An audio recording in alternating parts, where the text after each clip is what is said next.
gentlemen.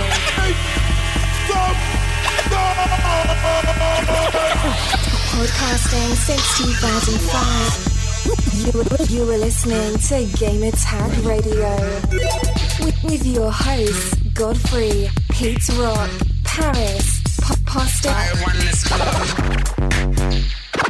Come on. Yeah.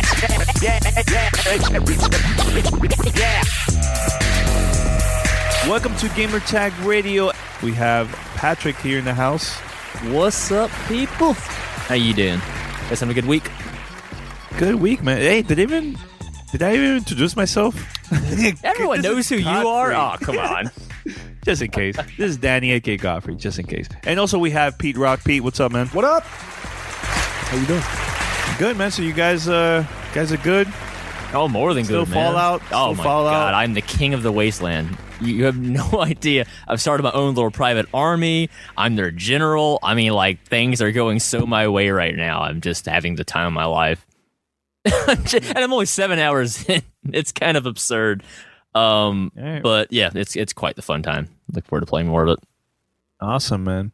So head over to gamertagradio.com or play.it, listen to our past episodes, and share with your friends or subscribe to iTunes, Stitcher, Spotify, TuneIn Radio, and we everywhere. Give us a call, 786-273-7GTR. That's 786-273-7GTR. Email us, fanmail at gamertagradio.com. And it's about that time, y'all. Fan mail. Fan mail at gamertagradio.com. Got me. Pete. I was just in the middle of a cough. I was trying to mute, and then all of a sudden you caught me. Oh, damn it. I gotta leave that. That was so good. Yes. Hate you. I wasn't ready. You want to do it one more time, Pete? Hold on. I'm gonna leave it because it's funny, but I'm gonna play the sound right now, so we could give you a second chance. You ready? Yeah. There you go go. ahead. Fan mail at gamertagradio.com. So we have a lot of questions this week, but we're gonna start with this voicemail straight from Puerto Rico. Shout out to my Boricuas out there, all the Boricua listeners. So I'm going to play it right about now. What up, Gamer Tag Radio? This is Boricua Star coming from Puerto Rico. Hey, guys, excellent show. I really, really love the podcast. Excellent interviews. Definitely enjoying the recently reviewed Rise of the Tomb Raider. I'm definitely going to get that. I had actually three quick questions. The first one, what is the most difficult game that you ever have faced in your life? I mean, if you have to choose one, which game is the hardest, most difficult one that you have ever played? The second one, which is the most emotional game you have ever played? I mean, this type of game that you play that really, really grabs you, and you know, it just moves you. You know, even if it makes you want to cry or something. I just want to know which game has grabbed you emotionally. And the last one, which is the most scariest one, which is the game that really, really sets an impact, like, damn, this game is scary. It has jumping me all over. Just want to know all those three questions. So keep up the good work, Boston, Pete, definitely Danny, and Mr. Vicious 696. Keep up the great work. See you guys. Peace. Oof. Hardest game, emotional game, and scariest game. Pretty good question, man. I like that one. Top tier questions. Thanks I for like them a lot. Thanks for the voicemail. So I'm gonna start. I'll let you guys think for a little bit. Now, my hardest game that I ever played in my life, it was the most frustrating game too. Do you remember the first Ninja Turtle game that came out for the original Nintendo? Mm-hmm. Oh, yeah. Dude, that was one of the hardest games that I ever played, and I think the design was just, the design purple was really, seaweed. really bad. I had nightmares about that purple seaweed forever. I was a fan of that game. I mean, of not the game of the actual cartoons. That I was like, no, I'm gonna finish this game, and I finished it, and it was the worst ending ever. All the turtles get together with Master Splinter, and they were like saying something like, "Hey," and they had like a pizza party, and it says the end. I was like, what? I went through all that for that garbage? It was the worst. Most emotional. I have 2 games. One, of course, the first season of The Walking Dead. 2, Final Fantasy VII. There's a part, for those that never played it, that was very, very sad, and I got emotional, I gotta lie. And the scariest game, that's a good one. That's a pretty good one. I'm going to go to left field. I think Fear 2 was pretty scary. Ooh, it's a pretty good choice. That did have some Fear good early 2. moments. Yeah, I like that. What about you, you guys? All right. I'll go. I'll let Poston finish it off. I'll say most difficult game right now would be Black Ops 3 on realistic mode. Just because it's impossible to get through the first level. I don't think I've ever seen or heard of anybody getting through halfway through the game on realistic. I'm taking that as a challenge. I'm going to go try that now. All right. You need to stream that. You need to stream that. I might. Yes. Beyond that, we're going back years now. Ghost and Goblins.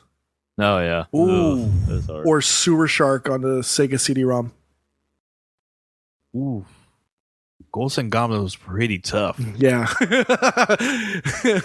So, I mean, that's going to be for my most difficult. Emotional, I think I'm going to go, it's with everybody else is probably going to say, with the exception of Poston because he's cold as ice. Walking Dead Season 1. Oh my God. Near tears at the end. When watching my son play through it and watching his reaction. So crazy. Scariest, Condemned Criminal Origins, and I think I've said this before on another show earlier in the archives. That was, I think, if I'm not mistaken, was a launch title for the 360. It was. Yes, it was. One of the best still launch titles with ever. me as the most scariest. Yes, we've got video of me freaking out on Alan Wake, and I love Dead Space, but nothing gets you like Condemned Criminal Origins. Oh, by the way, shout out to Until Dawn. Pretty scary game. Oh, but yeah. I didn't jump as much as Fear 2, but No. Go for it. no. Well, that's just because what's her name is just so freaky when she shows up. Alma. Oh, my God. Yeah, every time she pops her head, it's like, oh, no, no. Oh, we got a history. Pete, now that you have a PlayStation 4, you should definitely try out that game. Maybe there will be a Black Friday discount somewhere, man. For which one? Until Dawn. For Until Dawn. Until Dawn? Pete, it is so I'll have to good. put that down Yeah, on my it's a list good of one. games to not play. Yeah. All right, Patrick. What about you, man? So this is tough. So difficult game question. I'm gonna vet myself here and say I'm not gonna count the NES and 16-bit era of SNES era of gaming because I was so young back then, and all those games were so freaking hard, and a lot of them still are really freaking hard. So I'm gonna keep it in the modern era. So I'm gonna point towards 2 games because I calling me old. No, I'm not going to go. I'm just saying I used to suck at games when I was a kid. So I had to wait until I was a little bit older. So for me, what it comes down to is 2 games because I want to break this down into 2 fields of games. The original Ninja Gaiden remake on the original Xbox and Black? its sequel, Ninja Gaiden 2. Yeah, Black counts as 2. But no, Pete, I'm telling you, I was so bad at the first one, I didn't even get to Black. I couldn't even handle the base Ninja Gaiden experience because that was really one of my first experiences playing those types of games. And that game kicked my ass up, down, left, hard. right, I was select gonna say A, B, and Black start all Black over the almost place. made my list. Black was almost on my list. I wish I was a better enough gamer to claim Black was hard enough. But for me, just the pure, either whatever normal or hard it was for Ninja Gaiden, it was so brutal for me learning all that stuff firsthand. I made it halfway right before you fight Alma in the church in the cathedral, and I was like, no, I can't even right now. This is impossible. And I had to give up. So when 2 came out, I was like, you know what? That's not happening again. I'm coming at this game. I'm coming at this game hard. So I put so much blood, sweat, and tears into 2. That final boss fight when he's in stage 2, man, I was so livid in front of my television. You would think that I was being murdered, probably. Because I was just like, I'm going to fucking kill you. Like, and when I did, it was so satisfying to finally beat that game and say, finally, I beat Ninja Gaiden 2. Thank God. And then 3 was terrible, of course, but I got to give Ninja Gaidens 1 and 2 as being some extremely hard games for me, for being a new player to action games at the time. So those definitely take the cake for me. Most emotional, yeah, Walking Dead Season 1 was really good. I think I may kind of be cheating because I kind of guessed what was going to happen at the end, and I was right. So for me, I think The Last of Us is going to take, for me, the most emotional game, just because I had no idea where the game was going plot-wise, and it was continually surprising me and, pulling me by the heartstrings here and there. And also, to the I'll include the Left Behind DLC as well on top of that. It's a really good job of making you care for characters and then, kind of like, stripping all that happiness away from you, if you will. So a lot of games have done emotional content really well. A lot of JRPGs throughout the years have done fantastic jobs with that. But I think Last of Us, in terms of a mainstream appeal where you can sit anybody, even non-gamers, down and, they could get engaged in the story, I think Last of Us did a great job with that. So most scariest game. For me, that is every Silent Hill and Resident Evil when I was a kid in the 90s, because I was way, way too scared to ever play them. So for me, I got to kind of echo what both Danny and Peter saying. So I'm also going to give the first Condemned Criminal Origins its much due gratification and congratulations, because that was honestly the first game that I ever beat that I considered scary, because I was finally 16. I felt I was enough of a man to be like, no, you know what? I'm not going to let this scary game beat me. I just got 360. I want to play this game. And I'm glad I did, because it was one of the most amazing experiences I've ever had in gaming. I mean, I'd probably put Condemned in my top 10 games if I had to be critical about it, because such a good experience. As a launch title, amazing, I mean, God, up against Call of Duty 2 at that game was doing things that no other game was doing back in 2005. And still a lot of games haven't really picked up on some of the way of how to build a proper environmental horror effect. That Silent Hill effect of you're afraid of the environment. It's not even like what's in there at that point. Everything is freaking you out, setting you on edge. So Condemned killed it. But then also, you got to talk about the original Fear.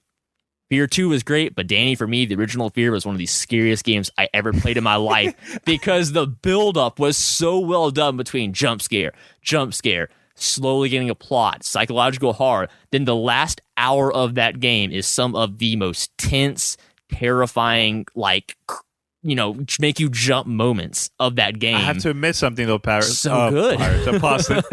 My bad. I have to admit something, Possum.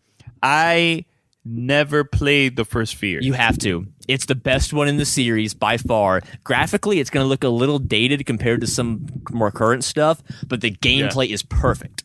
And I do recommend on PC, because that's how I played it first. I did play the 360 port later on. That was okay. But for me, this is a mouse and keyboard game. And, as a mouse and keyboard first-person shooter, Fear is up there. It's so well designed.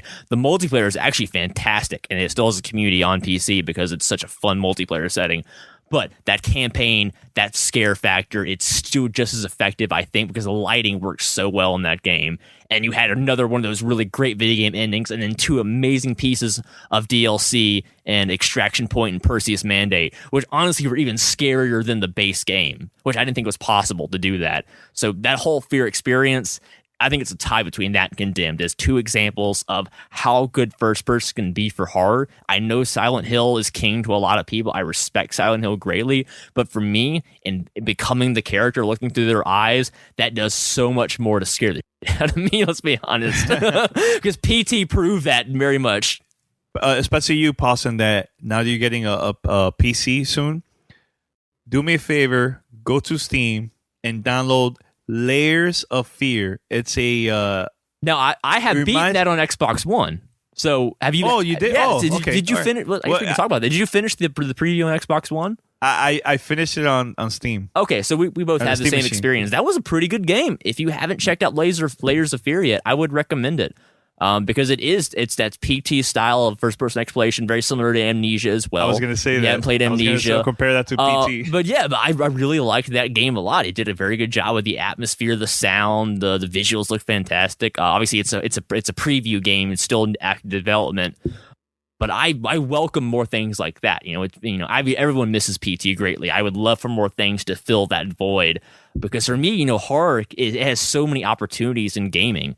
You can do so many different things. Like, you have the Dead Space route, Resident Evil, Silent Hill, Condemned. There's so many opportunities to scare the crap out of you by making it interactive and making you control what you do. That, please, more developers out there, make scary games. I think, the renaissance has returned for horror games, because a lot of these PC-only horror games are now getting onto consoles, and there's a lot more attention on these games, that I think we can get more of them. That's great, because they are so cool. And that, again, it's one of my things most looking forward to being a PC gamer in the near future, is being able to go back and play some of these really strange, atypical horror experiences that have been locked on PC this whole time. Yeah. That's what I did during Halloween. I was just downloading like scary games for the Steam Machine. Yeah, so. Awesome. This is Gamer Tag Radio.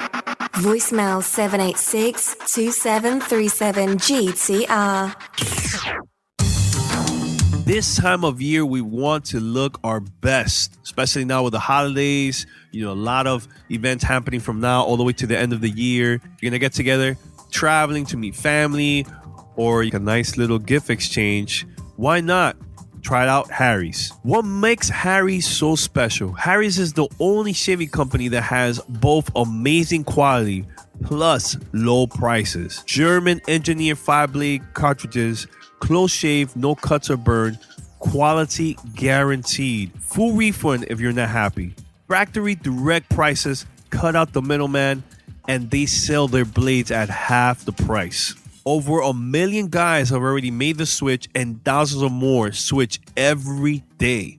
Harry doesn't like to discount because their prices are already really low. And I have a special offer for GTR listeners. Harry's will give you $5 off your first order with this exclusive promo code GTR. Go right now to harrys.com. That's HARRYS.com and enter promo code GTR. Harry's also has a great holiday gift for you. A limited edition holiday set, which includes the copper razor, a bottle of foaming shave gel, and their new travel bag. Go right now to harrys.com and enter promo code GTR to get $5 off of your first order. Go right now to harrys.com. That's promo code GTR. Voicemail 786-2737-GTR. Before we go to the next question, I know P had one of the best experience when he went to the Dead Space community event that they had with EA. Yep. They're probably like one of the top community events that you've ever been to, correct or no? It was a lot of fun, seeing as like it started off with 2 movies that the group that were invited got to be, we all got to choose what kind of movie we wanted to watch, leading into the whole event. And that included watching Sunset, I believe, or Sunshine, I believe is the name of the movie. It's a horror space. And then I believe it was Evil Dead. And then after that, got to speak with the art director and Glenn Schofield, formerly of the Dead Space team over at EA before he started up with Visceral. Just so much fun getting to actually get holding the weapon. I can't remember the main weapon you use in Dead Space. The one that shoots the light. The pistol one or the yes, the pistol one. Okay, yeah, that fusion cutter kind of thing. The fusion one, and it flips left and right or whatever. Up, vertical and horizontal. Seeing, talking with the artist, figuring out how he was able to create those monsters, like deep down, go into his psyche and pull those designs. It's just, there was so much seeing how those games are built from the ground up and getting the whole history. And I think we've discussed it, or I think it was in Q's interview with all of us. The first GTR event that I went to, or event I went for as a representative of GTR, was EA Studio Showcase 2007. And on my way there, I heard about Dead Space, and I told Danny, whatever we got to do. anything that has to do with Dead Space, that's what I want to do because that's the game that I'm looking forward to. Yeah. And it's wow, Dead Space still holds a special place in my heart, but I'm sorry, it's as great as a game as it was, and as great as a franchise it was it still doesn't touch Condemned. I mean, no, of course not, but it was good for what it is. The end of Condemned, when you don't have your flashlight, you don't have your taser. That farmhouse is one of the scariest buildings I have ever explored in my life. You can't really use your gun because you're holding up the planks of wood to light your way because it's pitch dark. Yeah. And if you're trying to use your gun, your view is kind of skewed. No, dude, there's no way. I don't even think I want to. Having played through the game, I don't want to play through it again. Let's put it that way. All right, so we have more questions here. Can you guys would like to pick one? Sure, fine. This message is from Udit from India, Destiny related. Do you think Bungie should add matchmaking for raids? And I really wish Paris was here for this, and maybe we may want to push this off to another fan mail episode, or maybe ask his opinion for next week. Do you think Bungie should add matchmaking for raids so that players who don't have friends or groups to play Destiny raids and strikes can also enjoy the game? Strikes, for the most part, I do know that they do have matchmaking, so it's not as difficult. It doesn't for Nightfall, though, and I do think Nightfall does need it, in my opinion. It does, although you only really need 2, and that's more of a coordination thing. Going as far as raids, I know according to his email, he said he's tried going on LFG, but it's kind of difficult being that he's in India and most people would be playing from America or Europe. So the time variance is kind of, it's kind of difficult. You're just going to have to, unfortunately, you're going to have to maybe tailor your game time to match up with when these players are available. It might be a little bit more difficult now that games such as Fallout and Black Ops 3, etc., are taking people away from the game. But LFG is a great resource for that. I don't know if LFG is going to add a place or time for people beyond those time zones. I don't really use it all that often. I usually use it with my core raid group and my core Destiny team. But that's probably something with as much coordination as that's needed. I don't think random matchmaking would work. I mean, I jump in random matchmaking for strikes, and sometimes nobody talks. And that's the worst. And in but in strikes, you don't really need to talk much. Mm-hmm. It's mostly, bullet sponge. Oh, my friend, I see my teammate is down. Let me go revive him. But in Destiny, especially Oryx mode, for example, when everybody has to step on a specific platform in a specific order, and if nobody can coordinate that properly, it's useless. Same with the later parts when you're doing Golgoroth, or when you're doing the Daughters, or when you're actually doing the boss, Oryx. A lot of that is timing, coordination, and process movement. If step 3 goes out of turn, you got to start over. You might as well wipe and start and rinse and repeat. So I can't see matchmaking. It would be hard for matchmaking. I can't see matchmaking for raids being a viable option. And again, maybe just reach out to LFG, see if maybe there is enough. And again, my inexperience with LFG will be showing here. I don't know if there's an Asia ladder for LFG. I don't know if it's just Europe or the Americas based on time zones, etc. Maybe that's something, you may want to reach out to their people and see if maybe that's something that they can add. And if there's enough support for it, maybe they'll add it. Who knows? Again, I don't know about it because I don't use LFG enough.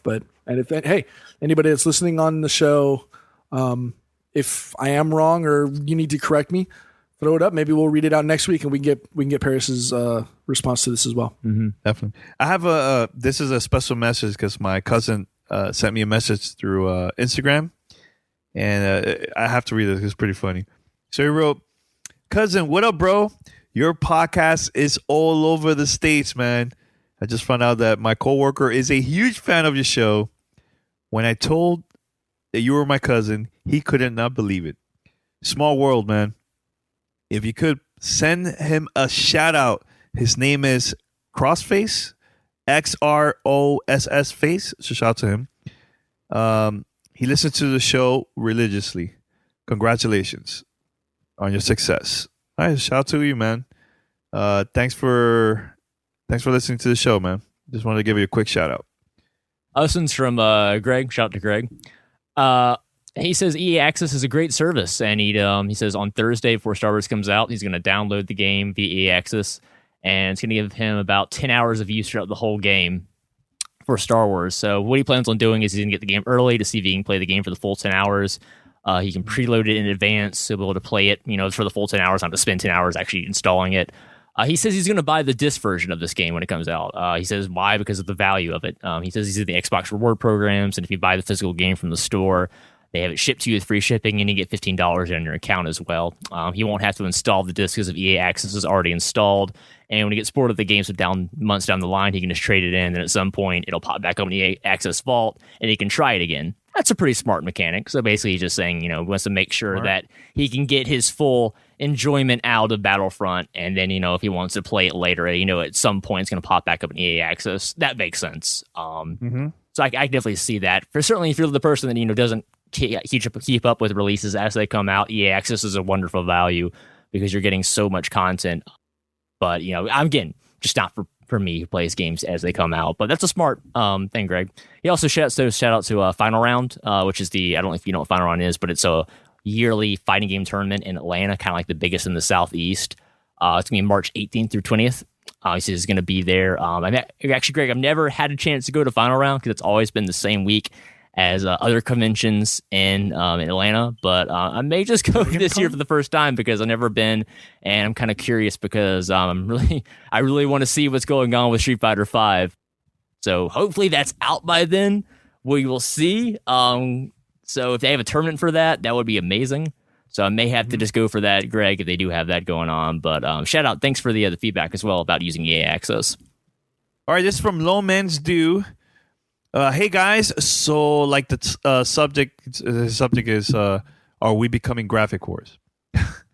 I'm not saying that I don't enjoy wonderful textures, colors, etc. that our consoles are managing to produce. It's a hell of a step up from the old days. I totally agree. Compare that to my old school Ninja Turtles to now. It's a big difference. But I was seeing the comparison between PlayStation 3 and PlayStation 4 versions of Black Ops 3, and thinking to myself, what is the complaint that everyone is having? To me, it actually looked clear and even more well structured, and the PlayStation 4 was beginning to look oversaturated, and everything blended together. Right now, I'm playing the campaign for Black Ops 3, and you can hardly see anything without turning on one or two enhanced vision modes they give you. I would love to hear what you guys think. Thanks for reading. No, thanks for the email, man. Very interesting email. What do you guys think about that? Because I know I started playing some of first-person shooter games or first-person games on the Steam Machine, and I noticed that I had to make my the game was too dark. Mm-hmm. Maybe it was because it was a horror game. So I put the lighting a little bit higher, not too much. But do you guys see that also with other games? Because, I mean, I only had issues with that with the Steam Machine, not on Xbox or PlayStation. Not so much brightness, but I can kind of get his point about some next-gen visuals having almost too much going on in one scene. Specifically to his point of Black Ops 3, where he's referring to the fact that you have two vision modes in the single player of the game. One of them essentially is like a pulsing radar that comes out of you, and it highlights all the enemies in red even through walls that are around you. And another one basically becomes like a heads-up display on steroids and says, this enemy is here, he is this type, there's a sniper shooting at you here, there's a grenade next to you here, your troops are here. Like, it gives you like information overload. There's so much stuff on screen, just basically telling you all the stuff you need to know. Black Ops, that's a design. That's a design thing. Black Ops, game. it works because it is a science fiction game and kind of does it's almost required at points because of how difficult the game can be and how some of the enemies straight up blend into the environment. So I don't think we're becoming graphics whores. I mean, I think that's always going to help push the industry forward. Is the promise of wow, that looks amazing. I kind of want to get into that. And then from there, we can be like, all right, now we can talk gameplay. But, with the fact that we have Unreal Engine 4, the Cry engine, and a lot of other really popular, powerful engines available for license, so anybody can really get their hands on some really great tech and kind of go crazy with it. Perfect example is the Friday the 13th game they're making off of Unreal Engine 4 tech, something that had been impossible if they didn't have the Unreal Engine 4 to license in the first place. So I think it's good that we can have these high-powered graphical engines and gameplay engines, because that gives the developers the tools to make what they want, because too often you're bogged down by having to make a whole new set of tools from scratch, a whole new engine. It is much easier to just adapt. I mean, even Fallout, it's still using that same creation engine from Oblivion, and a lot of people like to hate on that, but the fact that they've had so long to work with it, they kind of got all the kinks out, I think was a good idea. Them throwing everything out the window and making a whole new engine probably would have led to a whole new set of issues to have to deal with like that. So for me, graphics are good, but I'm always going to take the frame rate and the gameplay over the graphics any day. So again, I don't think it's a big of a deal. I think there's plenty of games out there that look visually fine without having to go crazy like Fallout 4.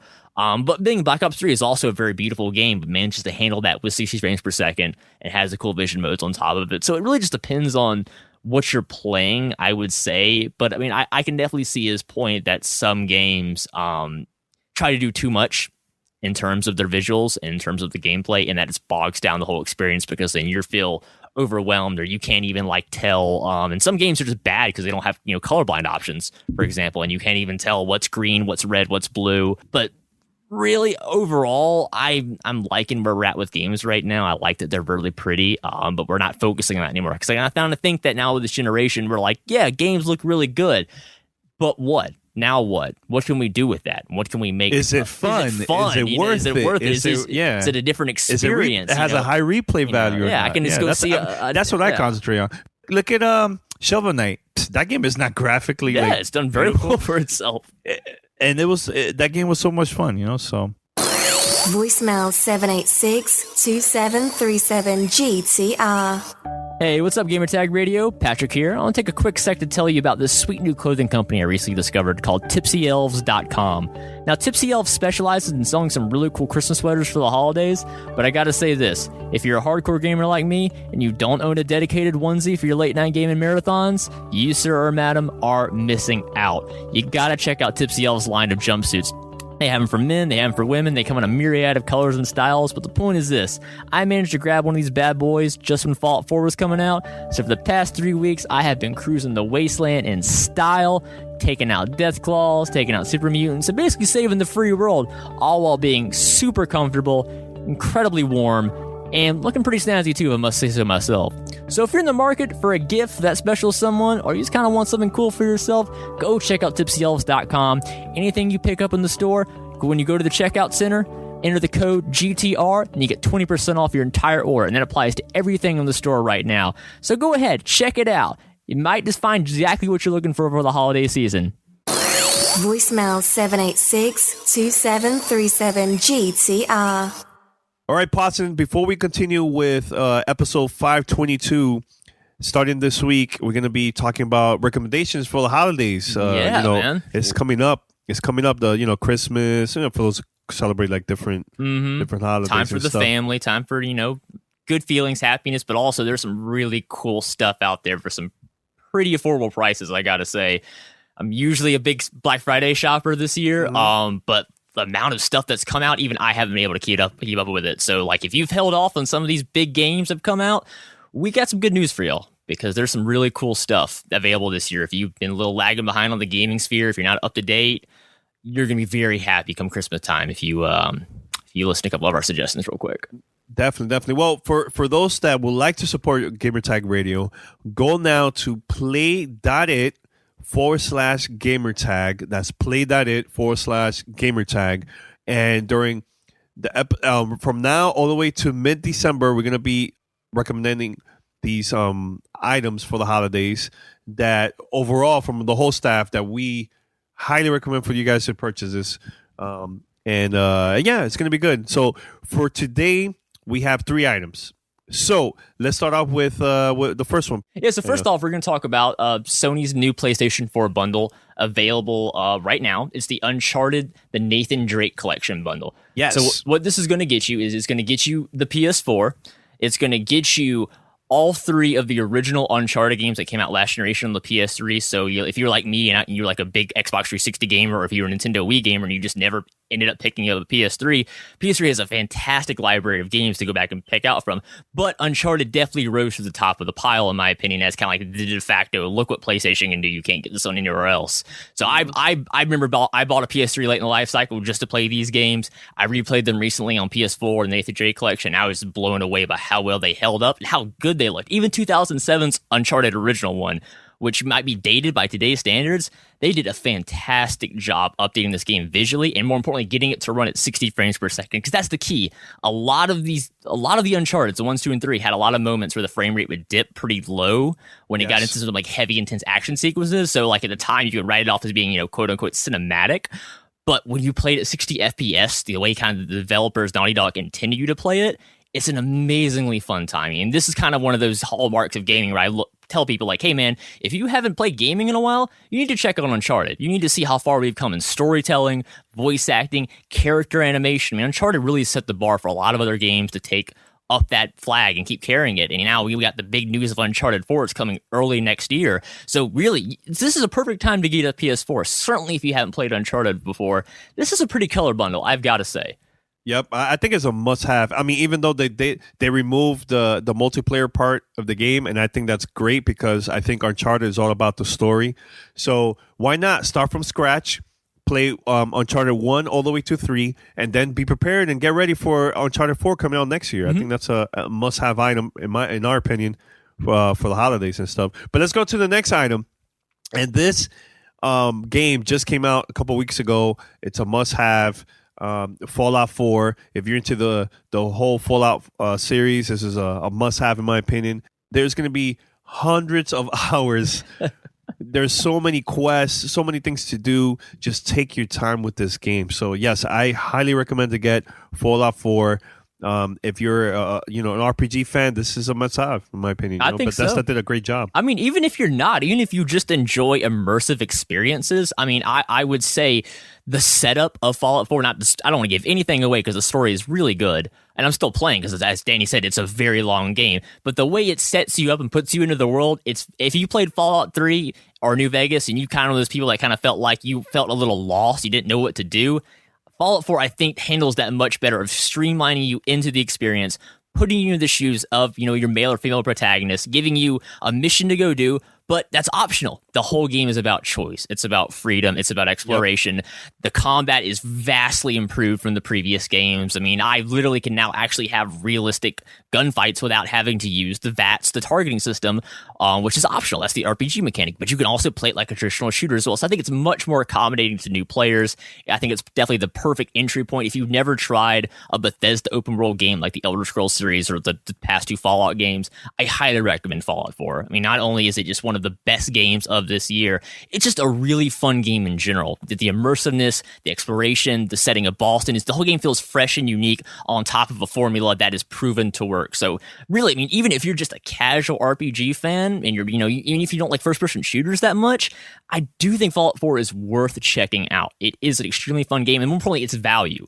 You're definitely going to get minimum 100 hours. Yep. Most likely that's going to be 200 if you're the kind of person that has to go find everything. So me, I think I'm, oh my gosh, I don't even know, like 40, 50 hours in so far. I barely scratched the surface of the game. I purposely stayed away from the story so far, just exploring, and this is a game that'll stick with you for a long time. So, for a AAA retail game, if you can only get one game for Christmas, I'm kind of skewing towards the Fallout right now just because you're going to have an amazing time. I'm pretty sure of it.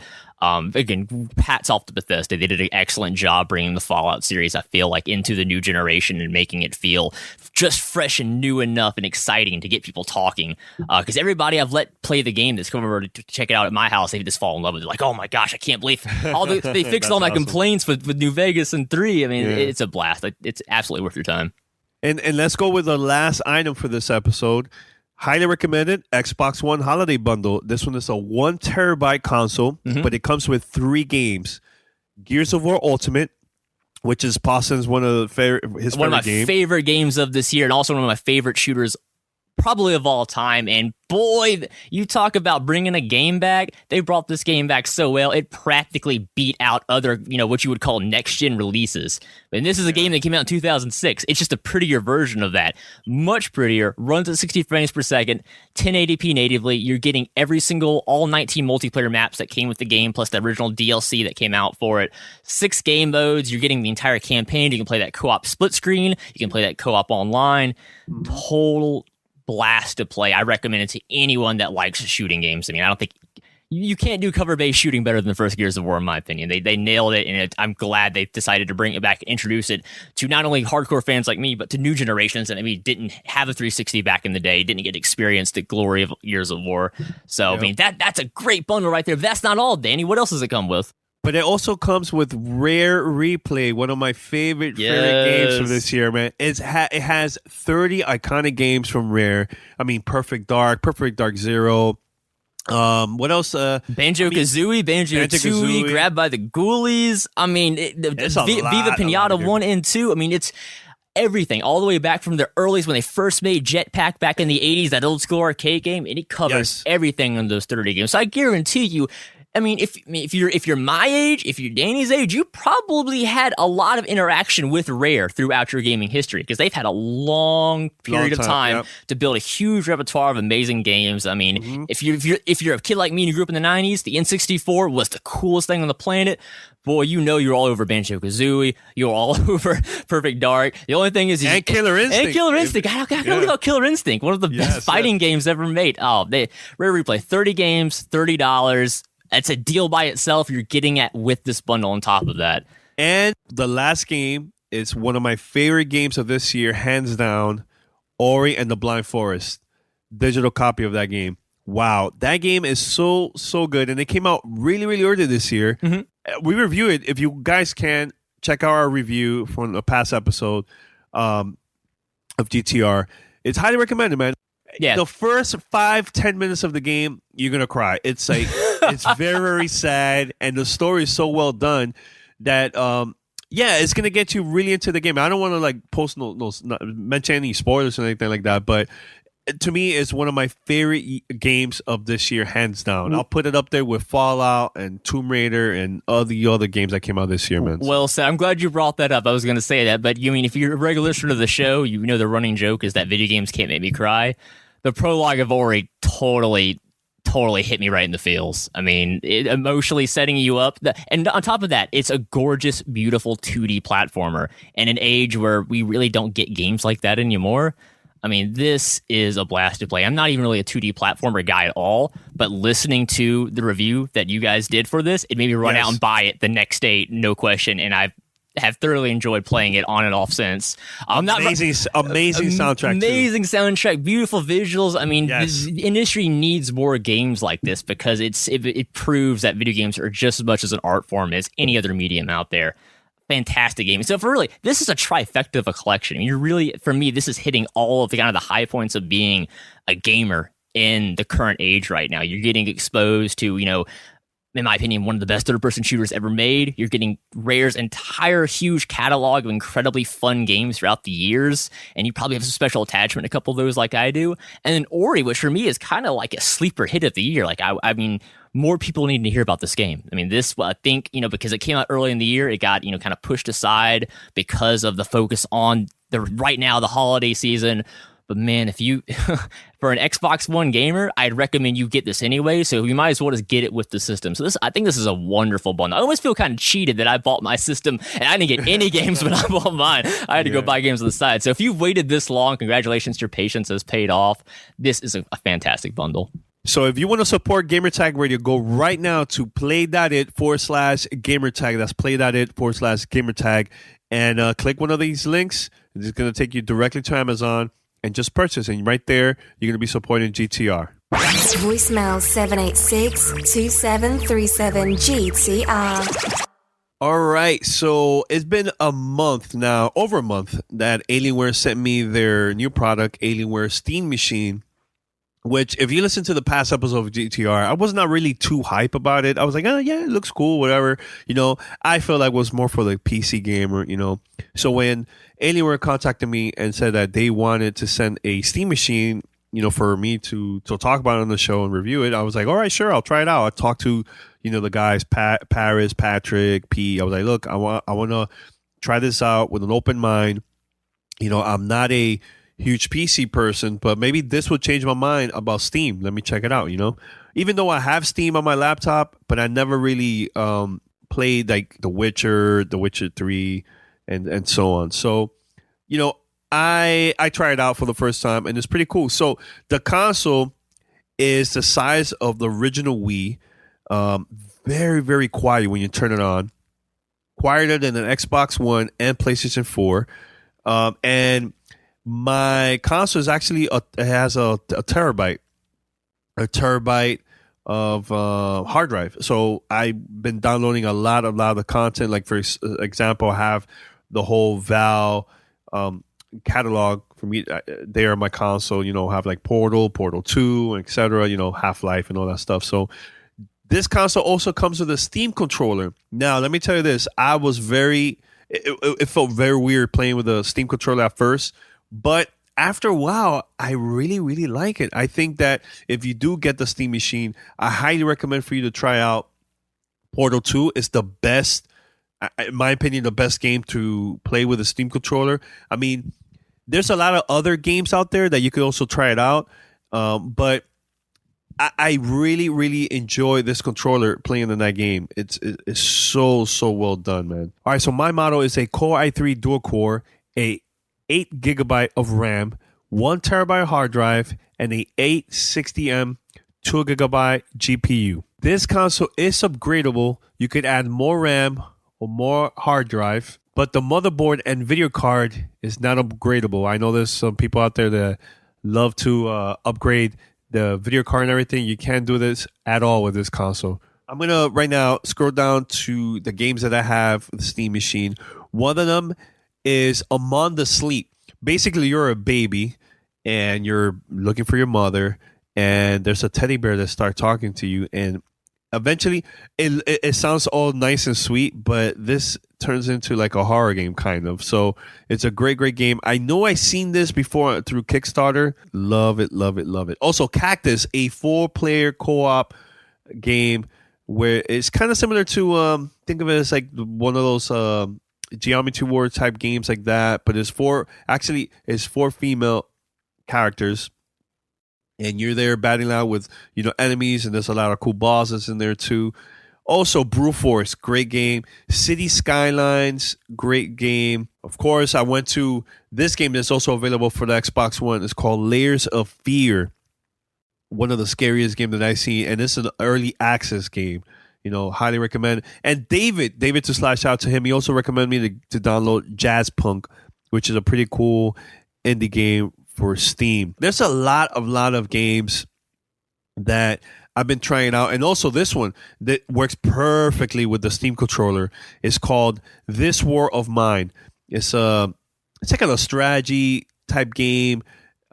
You're basically have like 4 characters that are trying to survive, and you at night you go out there and find more items for food, medicine, weapons, and there's going to be people that are going to try to attack you and rob your items that you have in your house. Like I said, I really enjoy the Alienware Steam Machine.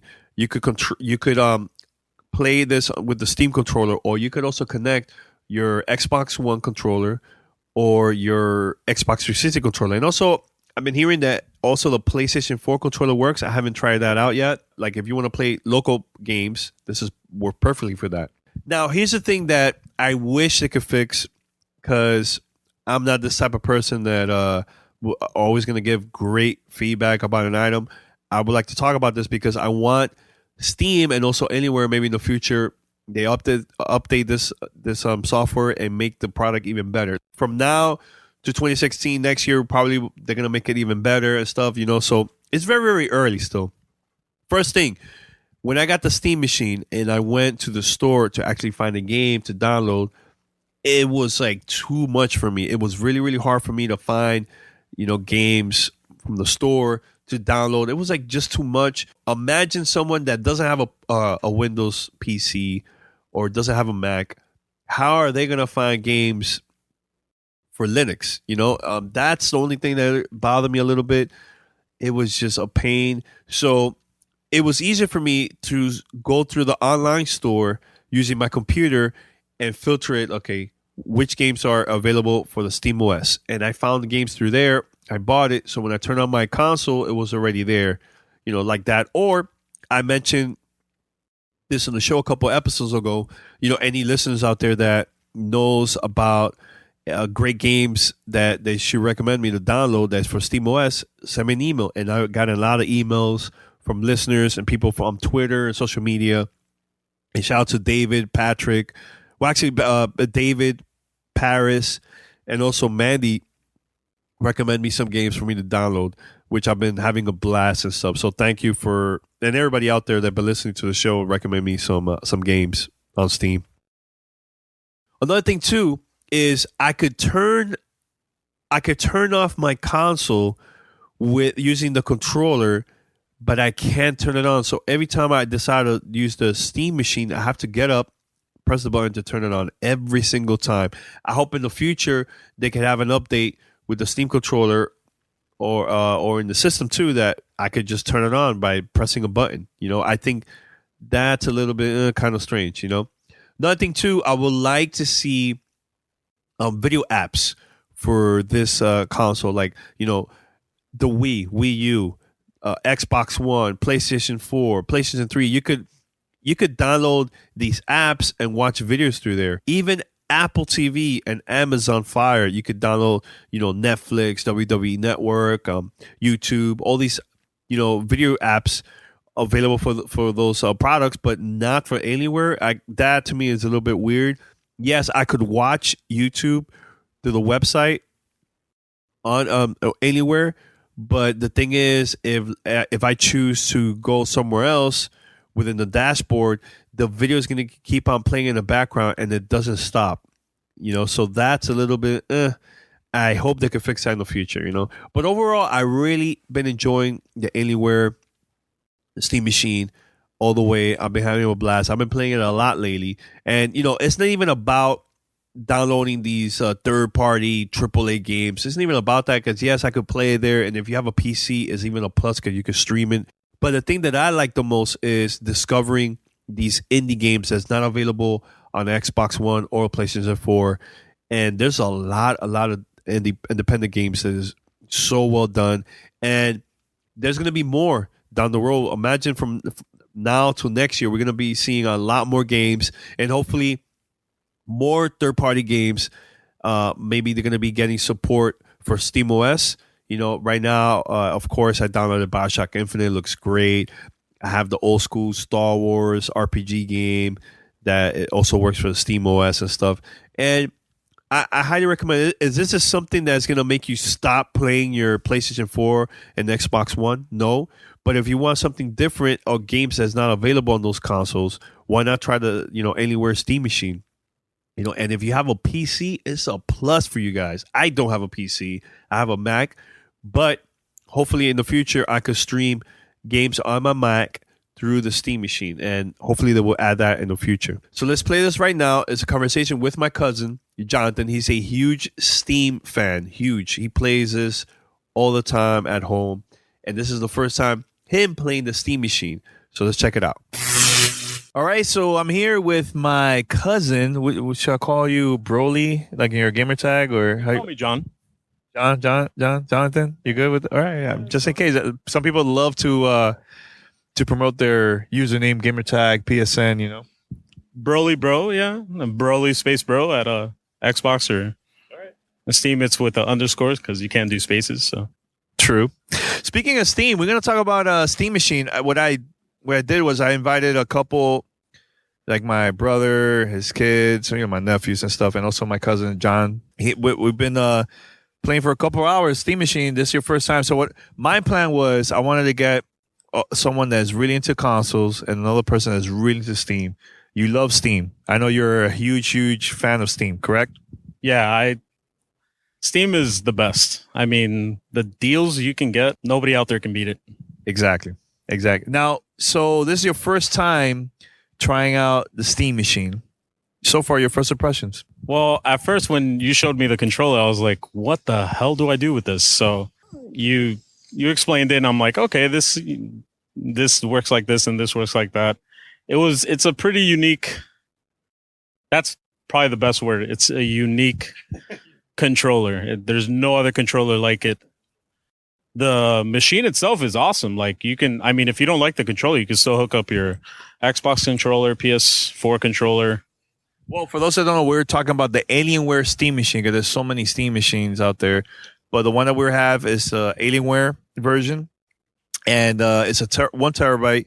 So I've been downloading a bunch of games through Steam. During the Halloween weekend, they had like a sale, so I bought a couple games. And I was looking for like scary games because I was like, man, it's Halloween. I need scary games. So I downloaded a couple, and I'm telling you, man, I really enjoy the Steam Machine. Like I honestly, I wasn't thrilled at all when they announced this a couple years ago. I was like, whatever. I'm still gonna be playing console. But now, every time I play the Xbox One or PlayStation, I go back to the Steam Machine and start playing and see if there's any deals and stuff like that. So I like it. I mean, right now the dashboard itself, it's all beta as of right now until November 10th. Then once the console and everything comes out, it's not going to be beta anymore. But one thing I haven't mentioned is that every time I turn it on, there's always an update because they've been updating like once or twice a day. They're trying to get everything right before it launches and stuff. So, yeah, I mean, so far, I mean, when I first heard it was coming out and they showed the way the controller works, or they showed the picture of the controller, I was like, well, I've never seen this. And I'm like, a Steam console? Really? I mean, you might as well buy a PC. Why? But now I get it. It's like, if a lot of people don't, it's a better transition for trying to get console gamers to play PC games. So I think it's the right move. Hopefully it does well. I don't know if they have enough, if they advertise it enough or whatever. That's what I've been noticing is that this has been like word of mouth, websites, social media, YouTube, that type of thing. There hasn't been like no major marketing or anything like that. So I think, I mean, it depends how many they have available for sale. From there, I mean, I don't know. I really thought it was not going to sell like Xbox or PlayStation or anything like that. But for what it is, for the hardcore Steam PC gamers, I think it's going to sell for that amount of people, Yeah, I agree. I mean, I would buy it. am going to buy it when it releases. I can see a whole bunch of people that use Steam buying it, especially big streamers, because what they usually do is that they have 2 computer setups, one to play their game and one to stream their game. And this will, you save so much money from a PC just buying the console. Yeah, I was very surprised. I thought it was going to sound more of a little bit louder, but no, it was just very, very quiet and very small. So, I mean, I completely sucked with it at first. Trying to play BioShock, it feels like a trackpad. If anybody's trying to play PC games on a trackpad, that's pretty much where your right thumb would be. It's very weird. I mean, for first person shooters, I would suggest using like an Xbox One or PS4 controller. Because you're so used to that, right? Because I'm just so used to it already. But like you said earlier, the controller itself is good for games like Civilization 5 and any strategy games or anything out there that feels like you need a mouse to use. Or actually, we were playing Cactus. That's the name of the game, the 4-player co-op game that we were playing. Yeah, Cactus. Pretty fun game.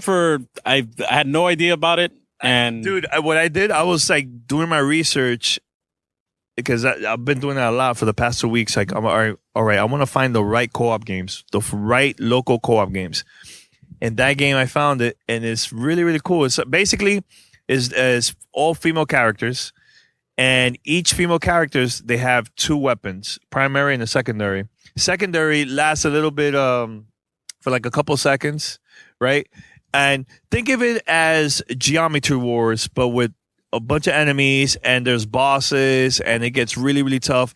And you need to also recharge your battery, because if your battery runs out, the game is over. So it's a lot of things you're going to be aware of. Is the orbs that you pick up, the power-ups, what type of character you use, and you have to also pay attention to the enemies and make sure to get the green orbs, because those are the ones that are going to help you charge your battery for everyone, the whole team and stuff. So it was really, really fun. We went to like the 4th zone, I think.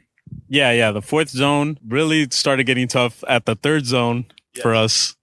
I mean, given the fact we were playing with your brother's son, so it's 4 players. So we had 3 Xbox One controller and 1 Steam controller. Yeah, I mean, Xbox One controller felt fine. Your brother said he was playing fine. He actually preferred the Steam controller on that game, and I can see why, because it'll be easier movement with your thumb, and you're looking in circles the whole time because it's craziness everywhere. It is crazy. I mean, so, but yeah, if you like Contra / Geometry Wars, yeah, it's pretty fun. Do you see yourself spreading the word about it or what? Oh, definitely. Yeah, for sure. I mean, if I had a couple friends, and which I do, that have Steam, and I play with Steam, I'll be like, hey, you should check this out. This actually they might not like the controller, because the controller is unique. It's very, but you can get used to it, but you can still use your other controllers, like we said. And yeah, I mean, and for any person that doesn't have a good PC, this is a perfect buy for you. I mean, building your own PC now or buying a new PC is like roughly $1,000. This one is $450, around there, like around there. Right, $450. The controller is even $50. Well, this one comes with a controller. Oh, okay, yeah, that's true. Okay, but if you definitely want to buy the controller, you could $40.99. If you have another friend in the house, or a brother or sister or whatever, $50 extra. Yeah. Well, John, I just want to say thanks, man. Thanks for coming and stuff, and it's good that you try out the Steam Machine. Because I was like, man, I gotta invite him. I know he's a huge Steam guy, man. So I want him to check out the Alienware Steam Machine and the controller, see what he thinks and everything. So thanks for coming, man. Yeah, thanks for inviting me, and maybe we can play more. Yeah, let's play more. All right, guys. And that's it. I would like to say that if you guys would like more information about Steam Machine, go to the Alienware website. It is there. It's available now. And personally, I like it. I've been having a blast, and I would like to thank Alienware for sending me the product. Any guys out there that have Steam, add me right now at Godfrey7. That's Godfrey7, and let's play some games, man. I would like to play with some of our listeners. All right, so we're going to wrap it up, guys. Head over to gamertagradio.com or play that and listen to our past episodes, or give us a call, 786-273-7GTR. That's 786-273-7GTR. Or email us, fanmail@gamertagradio.com. We're out. Peace. You're listening to Gamertag Radio. Be sure to like us on Facebook. Follow us on Twitter. Thanks for listening. Tune in next week.